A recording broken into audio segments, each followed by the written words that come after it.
Saya secara pribadi maupun sebagai Kapolda untuk memahami bahwa minggu-minggu ini kita terkuras dengan permasalahan dana ataupun video.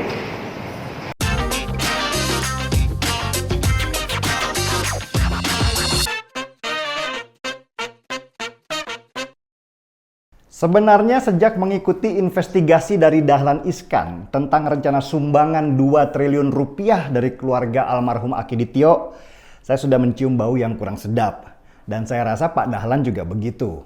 Karena apa? Bukan karena dana itu ada atau tidak ada, tapi karena sudah melibatkan dana orang lain dalam rencana proses pencarian dana itu, seperti yang dikatakan Herianti, anak almarhum Akiditio.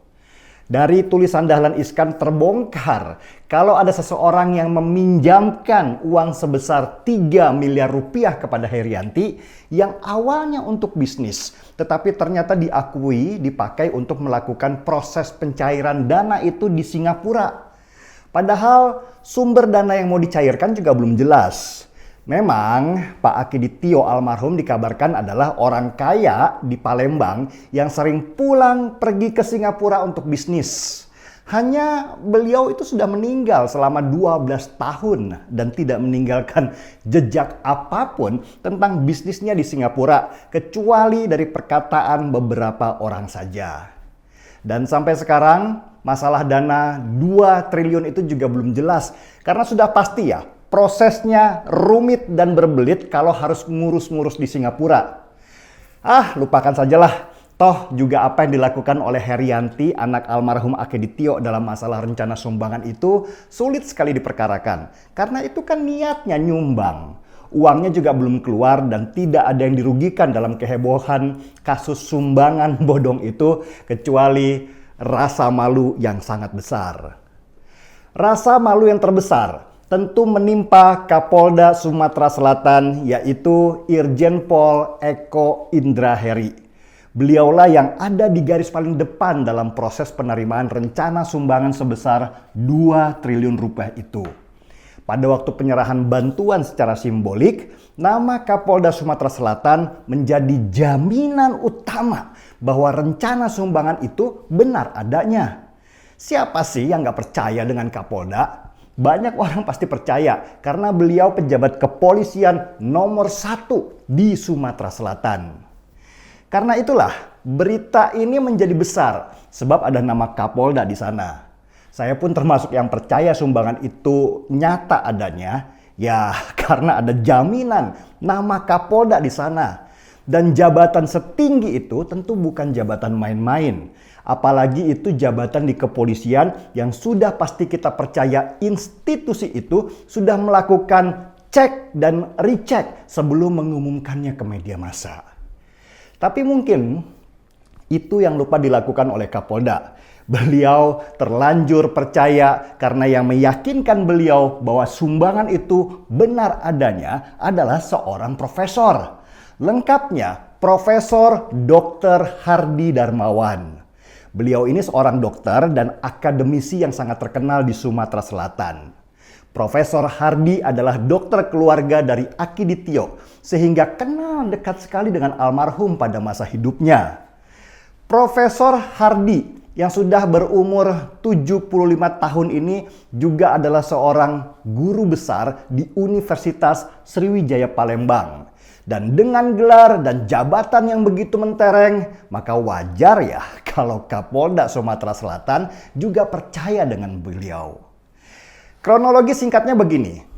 Herianti, anak almarhum Akiditio, menyampaikan ke Profesor Hardy kalau mereka ingin menyumbangkan uang sebesar 2 triliun rupiah untuk membantu meringankan beban pemerintah di masa pandemi ini.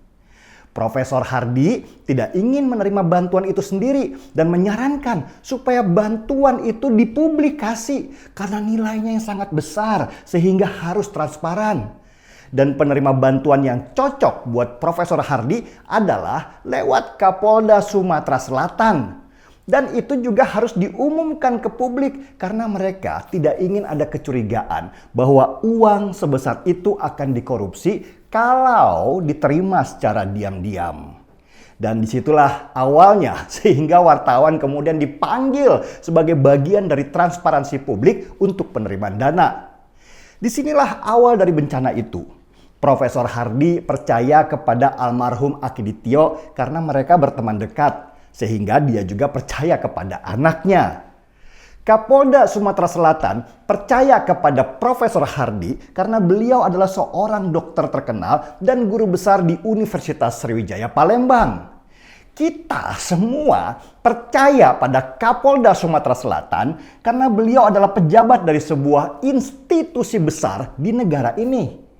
Nah, rasa saling percaya itulah yang menjadi titik lemah dari peristiwa ini.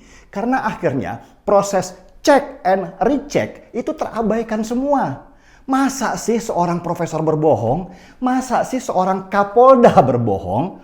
Begitulah terjadi yang akhirnya berdampak pada kehebohan. Pada situasi seperti itu, kepolisian kemudian langsung bertindak cepat. Lewat Direktur Intelkam Polda Sumatera Selatan Kombes Pol Ratno Kuncoro, kepolisian langsung mengamankan Herianti, anak almarhum Akiditio itu, supaya dia tidak menghilang. Situasi akan bertambah parah kalau ini nggak cepat-cepat diselesaikan. Herianti adalah tokoh utama dalam kasus ini dan ia harus dimintai keterangan. Saya sih nggak kenal ya dengan Kapolda Sumatera Selatan Irjen Pol Eko Indra Heri. Apalagi bertemu dengan beliau. Tapi saya menghubungi banyak orang untuk tahu siapa beliau dan latar belakangnya. Dan dari banyak cerita mereka yang kenal dengan Kapolda Sumatera Selatan, saya mendapat gambaran yang sama bahwa beliau adalah orang yang baik dengan karir yang cemerlang. Beliau memulai karir jabatannya sebagai Kapolsek Bandar Baru di PD Aceh dan pernah ditugaskan untuk mendapat pelatihan dan manajemen anti teror di Amerika dan di Thailand. Kapolda Sumatera Selatan juga seorang akademisi dengan gelar profesor dokter, sama dengan Profesor Hardy. Mungkin karena minat akademis yang sama inilah mereka berteman, dan beliau juga seorang muslim yang nasionalis. Itu saja yang saya dapat informasi dan gambaran tentang siapa dirinya. Nah, dari informasi yang saya dapat juga, Kapolda Sumatera Selatan memang tidak ingin mengambil keuntungan apapun dari masalah sumbangan 2 triliun rupiah itu. Kalau dia ingin mengambil keuntungan, tentu proses penerimaannya diam-diam dan tidak dipublikasikan ke wartawan. Kapolda hanya abai, tidak melakukan proses cek yang ketat terhadap sumber dana yang ada, karena mungkin ya sangat percaya dengan temannya sesama akademisi Profesor Hardy. Itu saja sebenarnya kesalahan besarnya. Apa yang dilakukan oleh Kapolda Sumatera Selatan didasari niat untuk menyalurkan dana itu karena masyarakat memang membutuhkan.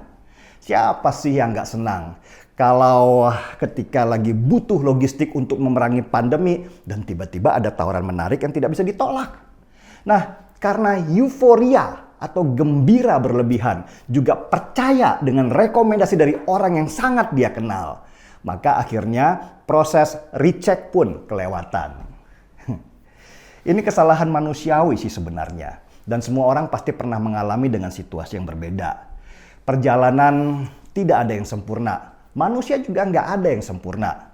Kadang kita terantuk kerikil di jalan aspal yang mulus yang membuat kita jatuh terjengkang. Padahal kita sudah sangat hati-hati, tapi yang namanya sial bisa datang kapan saja tanpa kita sadari. Kapolda Sumatera Selatan sudah menyampaikan permintaan maaf dengan gentle atas segala kesalahannya kepada publik.